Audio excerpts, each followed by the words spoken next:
এই গল্পটা এক গরিব ছেলে যার জীবনে ছিল কষ্টে ভরা। তার নাম ছিল হাসান। ছোটবেলা থেকেই তাকে স্কুলে যেতে হতো খালি পায়ে। অনেক দিন পেট ভরে খেতে পারতো না, তবুও সে হাল ছাড়েনি।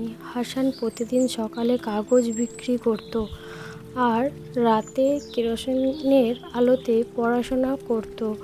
মানুষ বলতো, হাসতো আর বলতো তোর দ্বারা কিচ্ছু হবে না, কিন্তু সে বিশ্বাস করত আল্লাহ যার কষ্ট দেখেন তার পুরস্কার তিনি দিতেই থাকেন।